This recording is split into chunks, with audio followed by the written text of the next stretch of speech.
Good morning বন্ধুরা, কেমন আছো সবাই? সবাই নিশ্চয়ই খুব ভালো আছো। এখন বাজে সকাল 7টা।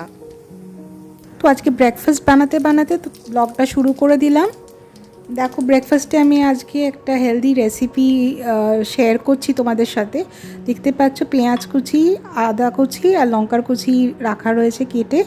আর এটা গ্রেটেড পনির, আর এটা গ্রেটেড গাজর আর বিট। তো এটা হবে পরোটার। তো তেলে জিরে আর মৌরি ফোড়ন দিয়েছি, তারপরে একে একে কাঁচা লঙ্কা কুচি, আদা কুচি আর পেঁয়াজ কুচি একটুখানি দিয়ে খুবই অল্প পরিমাণে নিয়েছি, দেখতেই পেয়েছো। একটু নাড়াচাড়া করে তারপরে গ্রেটেড বিট আর গাজরটা দিয়ে দেবো। তারপরে হলুদ আর কাশ্মীরি মির্চ লঙ্কার গুঁড়োটা দেওয়ার পরে নুন, একটু মিষ্টি, তারপরে গ্রেটেড পনির দিয়ে দেবো। যদি পনির না থাকে তাহলে তোমরা ছানাও ইউজ করতে পারো। নামাবার আগে গরম মশলা দিয়ে দেবো, হয়ে যাবে পুর। আমার বাড়িতে কিন্তু পরোটা সবসময় আটার হয়, ময়দার কখনো আমি করি না। তো আমার কিন্তু আজকের ঘর মোছা, ঘর ঝাড় দেওয়া, ডাস্টিং, সকালবেলার কাজটা এখনও হয়নি। আগে ব্রেকফাস্ট নিয়ে উঠে পড়ে লেগেছি, কারণ ব্রেকফাস্ট খেয়েই কৌশিক বেরোবে। কারণ আমাদের গাড়িটা আজ কদিন ধরেই ভীষণ প্রবলেম দিচ্ছে। তাকে একটুখানি কাছে পিঠে একটা গ্যারেজ আছে, সেই গ্যারেজে তাকে রেখে আসতে হবে, তার ট্রিটমেন্ট হবে। মানে সে হসপিটালে যাবে, কিছুদিন থাকবে, ট্রিটমেন্ট হয়ে সে আবার সুস্থ হয়ে বাড়ি ফিরে আসবে। এই হচ্ছে আজকের পরিকল্পনা।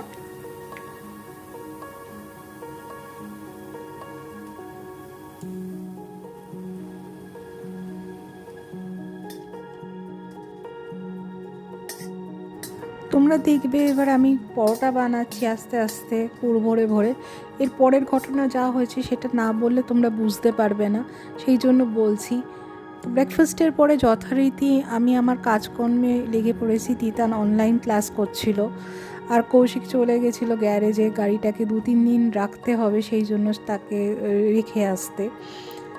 আর আমি কাজ করার সময় থেকেই অল্প অল্প একটা ব্যথা অনুভব করছিলাম পেটে। তো আস্তে আস্তে সেটা বাড়তে লাগলো। আমি কোনো রকমের ঝাঁটটা দিয়ে আমি আর কাজ করতে পারিনি, এসে শুয়ে পড়েছিলাম। মিন টাইম কৌশিক চলে এসেছিলো, আর তারপরে সারাদিনে খাওয়ার পরে অল্প কম ব্যথা বা তারপরে সেটা ঠিক হয়ে গেছিলো, অতটা বুঝতে পারিনি। তারপরে রাত্রির বেলা ডিনারের পরে অসম্ভব পেটে ব্যথা হয় এবং বমি শুরু হয় আমার। কোনো উপায় না দেখে আমি হসপিটালে অ্যাডমিট হতে বাধ্য হই তখন। এখন রাতের বেলা দেখতে পাচ্ছ। তোমরা ভেবো না যে আমি ওই ব্যথা নিয়ে রাতের ক্লিপটা শ্যুট করেছি, এটা একটা অন্য একটা ক্লিপ ছিল, আমি এখানে দিয়েছি বোঝাবার জন্য। যখন বিপদ আসে সব দিক থেকেই আসে। সকালবেলা বলেছি গাড়িটা গ্যারেজে চলে গেছে আমার, তারপরে পেন শুরু হলো। কি করে যাব? কাছেই হসপিটাল, 10 মিনিটও লাগে না। তো পাশেই বন্ধুবান্ধবদের এত সাহায্য পেয়েছি, তারা সঙ্গে সঙ্গে এগিয়ে এসে আমাকে নিয়ে গেল হসপিটালে। এই কোভিড সিচুয়েশনে, আইসোলেশনে আমাকে ইমার্জেন্সিতে ভর্তি করলো।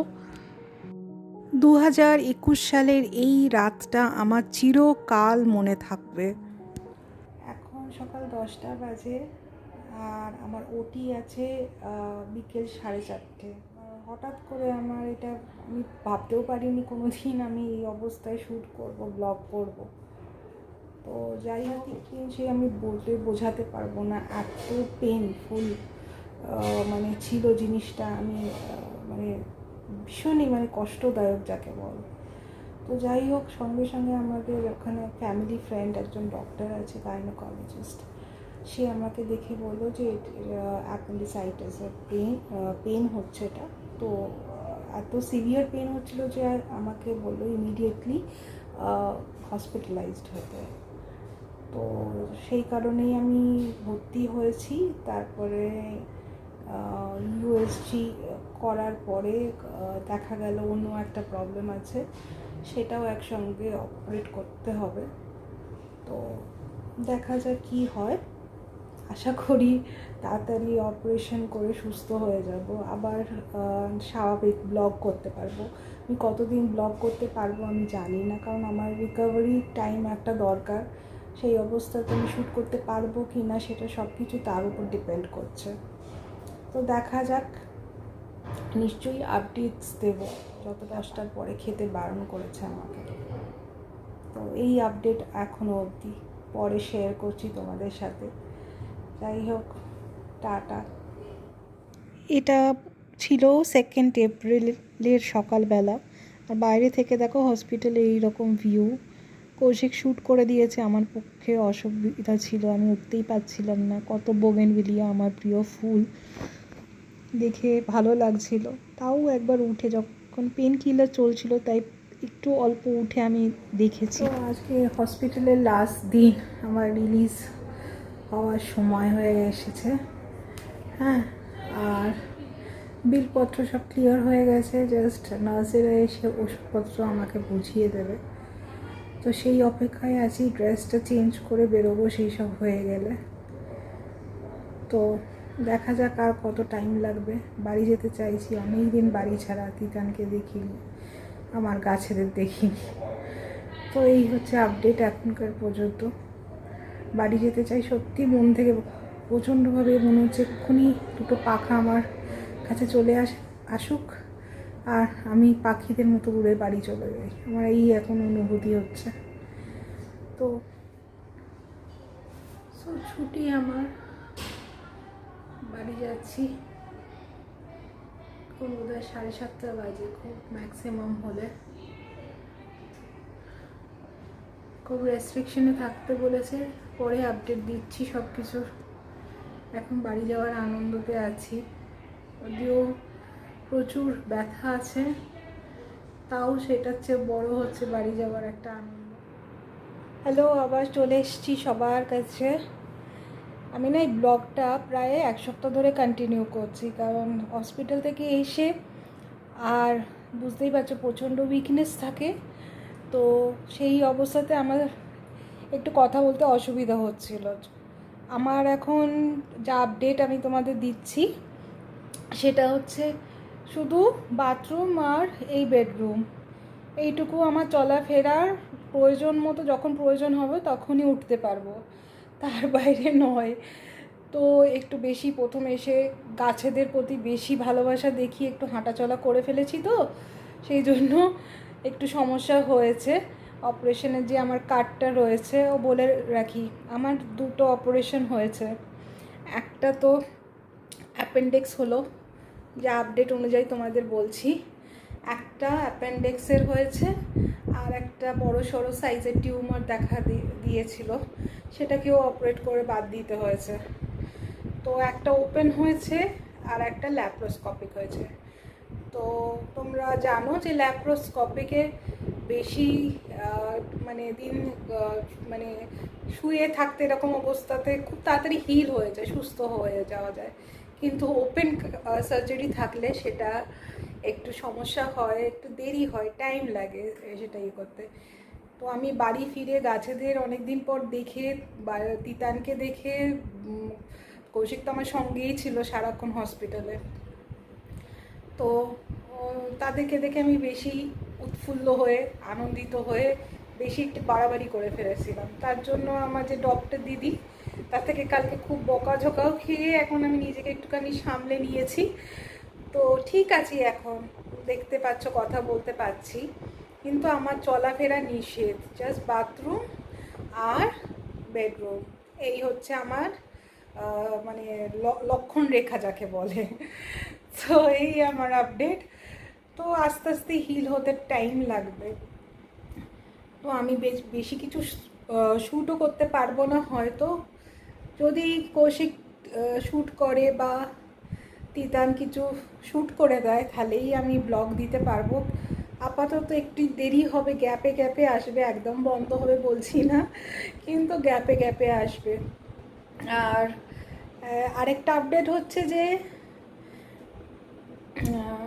কি যেন বলছিলাম, হ্যাঁ, যে এখন না আমি নোটিস করছি এটা এটা আমার ফ্যামিলি বন্ডিং তো ছিলই, সেটা তো আমি অস্বীকার করতে পারবো না, কিন্তু কি বলো তো, ওই আমি রান্না করছি, তিতানের অনলাইন ক্লাস হচ্ছে, আর কৌশিকের যেহেতু ওয়ার্ক ফ্রম হোম অপশান আছে, ও তো বাড়িতে থেকেই কাজ করতো, তো সেইটাও করছে। তো সবাই নিজেদের মতো কাজ করছে, শুধু আমি ছাড়া। আমার এখন শোয়ার কাজ, শুধু মানে রেস্ট করার কাজ এখন আপাতত। তো এর ফলে কি হচ্ছে যে কৌশিককে সামলাতে হচ্ছে দুদিক। হ্যাঁ, বলে রাখি, কৌশিককে সামলাতে হচ্ছে দুদিক, কারণ মানে ওর ওপর বেশি চাপ পড়ে গেছে। আমার খারাপও লাগছে, কিন্তু আমার উপায় নেই, কী করবো বলো। এরকম নিউক্লিয়ার ফ্যামিলিতে তো মানে একজন আরেকজনের ভরসা যাকে বলে। আর বাবা মা সেই মানে বয়স হয়ে গেছে, এসে করবে, সেই পরিস্থিতির মধ্যে আমি তাদেরকে ফেলতেও চাই না, কারণ তাদের বয়স হয়েছে, তাদেরকেই লোক মানে মানে দিলে ভালো হয় আর কি, তাদের দেখাশোনা করার জন্য। এই বয়সে তাদের আর সেই মানে এনার্জিও নেই, আর সেটা করতেও শারীরিকভাবে তারা সেইভাবে সামর্থ্য তাদের নেই যে করার মতো। তো এই জন্যেই বাবা মা জানি কষ্ট পাচ্ছে, বারবার ফোন করছে কেমন আছি, বাট ওই আর কি। কিন্তু কৌশিককে করতে হচ্ছে। কৌশিক যেমন রান্না বান্না করতে পারে, তো ও ম্যানেজ করে নিতে পারছে, কিন্তু অফিসও করছে, বাড়ির কাজও করছে। তো বুঝতেই পারছো, এইটা হচ্ছে ওর ওপর একটু চাপ পড়ে গেছে। আর তিতানের ক্ষেত্রে, আমার ছেলের ক্ষেত্রে আমি বলতে পারি যে আমি ওকে বেশি কেয়ারিং দেখছি আজকাল। একটা ক্লাস হয়ে যাচ্ছে, এসে পাশে শুয়ে পড়ে বলছে যে ঠিক আছো তোমা, ভালো আছো তো, আর কিছু লাগবে কিছু দিয়ে যাবো। দেখো আমি তোমাদের দেখাই, এখন দুজনাই নেই, ওই জন্য আমি শুটিং করছি। সেটা হচ্ছে একটা সিক্রেট কথা, কারণ আমাকে কিছুই করতে দিচ্ছে না, বলছে সব হবে, তুমি আগে সুস্থ হয়ে নাও, সুস্থ হওয়াটা জরুরি। তো চুলটা কাটতে হবে, মানে দুজনারই বেশ বড় বড় চুল হয়ে গেছে, আর রাখতে পারছে না তারা চুল কাটতে গেছে দুজনায়। আর এই করোনা যেহেতু মানে কি বলবো, আবার বাড়াবাড়ির দিকে সিচুয়েশনে যাচ্ছে, মানে কখন কি হয়ে যায়। তো গ্রসারি আমাদের আনা হয়নি, দুজনে চুল কেটে একবারে স্পেন্সার থেকে কিছু খুবই অল্প জিনিস, সেইগুলো একটু না আনলেই নয়, সেইগুলো আনবে। আর এই কাজের জন্য আমাকে মানে ছেড়ে তাদের যেতে হয়েছে। বাড়িতে আমি এখন একাই, সেই জন্যেই আমি মানে কী বলবো, সাহস নিয়ে ক্যামেরা ধরেছি আর কি। আর যাওয়ার সময় আমার খাবার দাবার সব রেডি করে দিয়ে গেছে, আমার খাওয়াও হয়ে গেছে, ওষুধপত্র যা আছে এখানে আরও আছে, আমি সব তুলে ধরতে পারছি না। আছে এই পাশে, দেখতে পাবে কি না জানি না, দেখাচ্ছি, দেখো জলের বোতল। এই যে আমি এখন মাঝে মাঝে দাঁড়াও ধরে দেখাই, এই দেখো মাঝে মাঝে না ভরা গ্লাসটা ধরে আমি খেতে পারি না, তখন আমাকে স্ট্র ধরে খেতে হয়, মানে স্ট্র নিয়ে খেতে হয়। তো এই স্ট্র দিয়ে গ্লাসে রেখে গেছে, সমস্ত কিছু ব্যবস্থা করে দিয়ে গেছে। আর ফোন তো কি বলবো, করেই যাচ্ছে। এই হচ্ছে এই মোস্ট কেয়ারিং, মানে আমার মনে হচ্ছে আমি একজন প্যাম্পার্ড বাচ্চার মতো আমার টেক কেয়ার হচ্ছে এখন। এইটা হচ্ছে আমার আপডেট। ভালো লাগছে, কে না চায় বলো এরকম, সবাই বিজি থাকে নিজের কাজে কাজে। এ মানে এই যে আমি অসুস্থ হয়ে পড়েছি হঠাৎই, অপারেশন হয়েছে আমার বড় সড়ো একখানা, মানে দুখানা, একটা ছোট একটা বড়। তো এই অবস্থায় প্যাম্পার্ড হচ্ছে, আমার বেশ ভালো লাগছে, কিন্তু আবার বিরক্ত ধরে যাচ্ছে। কি করব বলো তো, সারাক্ষণ ধরে ভাবলাম দুটো কুশন কাভার আছে, ইয়ে করে নিই, কী বলে, এমব্রয়ডারি করি বসে বসে। কত আর শুয়ে থাকা যায়, মানে ইউটিউব দেখা যায় বা মোবাইল ঘাঁটা যায় বলো, গান শোনা যায়, সবসময় ভালো লাগে না। তো ভাবলাম করি, কিন্তু ওই যে ডিজাইনটা আমি আঁকবো, এঁকে যে সেলাইটা করব, আমার তো পেটে একটুখানি চাপ দিয়ে আমাকে তো একটু উঁচু নিচু বেন্ড হতে হচ্ছে, হবে সেটা আমার দ্বারা এখন পসিবল না। আরও 2 সপ্তাহ 3 সপ্তাহ যাক, ট্রাই করব, মানে ইচ্ছা আছে করার। আমি অনেক দিন থেকে ভেবে রেখেছি যে ওগুলো শেষ করব, হয়ে ওঠে না। তো এখন যেহেতু কোনো কাজ নেই, সংসারের কাজ করতে হচ্ছে না, তো সেই জন্য ভাবলাম যে করব। এখন অনেক কিছু প্ল্যানস আছে জানো তো, বসে বসে কী করব ভাবি, মানে কতক্ষণ শোয়া যায় বলো তো। ওই জন্য এইসব লিস্টে রেখেছি, কতটা পারবো আমি জানি না, আর যা যা করব শেয়ার করব। তো গ্যাপে গ্যাপে ব্লগ দেওয়ার চেষ্টা করব, সঙ্গে থেকে তোমরা। তো এই হচ্ছে আমার আপডেট। তো আমি না কয়েক দিন ধরে, মানে এক সপ্তাহ বেশি হয়ে গেছে, ব্লগটাকে টেনে টেনে টেনে টেনে, কারণ আমি শ্যুট করতে পারছি না, ক্যামেরা ধরলেই দুজনে এসে বকে যাচ্ছে। আর বকার ভীষণ একটা ভালো পাত্রী আমি হয়ে গেছি এখন। একটু 19-20 দেখলেই একদম দুজনে বকেছে চলে যাচ্ছে আমাকে। তো আপাতত এই সিচুয়েশন। তো এখানে ব্লগটা আমি আজকে শেষ করলাম, অনেক বকবক করলাম। এত একসঙ্গে বকবক করতে দেখলে আবার, বা যদি বাড়ি থাকতো না তাহলে বলতো রাখো, অত বকবক করার দরকার নেই এখন। তো ও নেই বলেই আমি এতটা করতে পারলাম। আশা করি তোমরা বুঝবে, তোমরা সঙ্গে থাকবে। ভালো থেকো, সুস্থ থেকো, আর পজিটিভ থেকো। আর হ্যাঁ, পজিটিভ কেন বলছি, আমি নিজের ক্ষেত্রেও আমি মানে এটা দেখেছি যে যা হয় ভালোর জন্য। সবসময় কেন আমার হলো, কী জন্য হলো, আমি তো মনে করেছি যে এইটা হয়েছে আমার, যে এই যে হঠাৎ করে অ্যাপেন্ডিক্সের পেন উঠে তারপরে হসপিটালাইজড হতে হলো সেই রাত্রির বেলায়। তারপরে যে মানে অপারেশনের আগে যাবতীয় টেস্ট করতে হয়, তো সেই টেস্ট ইউএসজি একটা মাস্ট। তো ইউএসজি করতে গিয়ে দেখলাম আমার যে এত বড় একটা টিউমার ছিল, প্রায় একটা ক্রিকেট বলের চেয়েও বড়। তোমরা জানো, বিশ্বাস করবে না, আমি না লিটারালি কোনো দিন বুঝতেই পারিনি যে আমার শরীরের মধ্যে এত বড় একটা বীভৎস জিনিস, মানে কি বলবো, আছে। মানে কি বলবো, সাইজটা আমি ছবি দেখেছি, কৌশিক আমাকে ছবি দেখিয়েছে সাইজটার, মানে আমি নিজেও বুঝতে পারিনি, আমি কী করে বুঝতে পারিনি, আমি সেটাই নিজেই অবাক হয়ে যাচ্ছি, আমি কী করে বুঝতে পারিনি, আমি ফিলই করিনি, আমি কোনো ব্যথা তো দূরের কোনো বুঝতেই পারিনি যে আমার মধ্যে অত বড় একটা জিনিস পেটের মধ্যে ছিল। তো যাই হোক, সেটা যদি আরও বেশ কিছুদিন থাকতো তাহলে ম্যালিগনেন্ট ফর্মে চলে যেত। ভগবান যা করে ভালোর জন্য করে। তো ওই পজিটিভনেস নিয়ে এগিয়ে যাচ্ছি, জানি ভালো হতে হবে, সুস্থ হতে হবে, তাড়াতাড়ি সেটা হবে, করতে হবে। যদি আমি এই যে আমার এখনও দুজন অভিভাবক আছে, আমার ছেলে আর আমার হাজব্যান্ড, এদের বেশি চাপে শাসনে এখন আমি রয়েছি। তো এদের কথা শুনে, আর ডক্টর যিনি আমার দিদি, খুব মানে আমার ফ্যামিলি ফ্রেন্ড, সব সময় আমাকে গাইড করে যাচ্ছে। তো তাদের কথা মতো চললে আমি নিশ্চয়ই সুস্থ হয়ে যাব, তাড়াতাড়ি হতেই হবে বলো। তো আপাতত অনেক আরও দেখো বকবক করেই ফেলেছি। তো সবাইকে টাটা, ভালো থেকো, সুস্থ থেকো সবাই, আর পজিটিভ থেকো, হ্যাপি থেকো, যা হয় ভালোর জন্য হয় এটা মনে করে চলবে। সবাই খুব ভালো থাকবে। তো ব্লগটা আমি না এখানে শেষ করলাম, দেখা হচ্ছে আবার।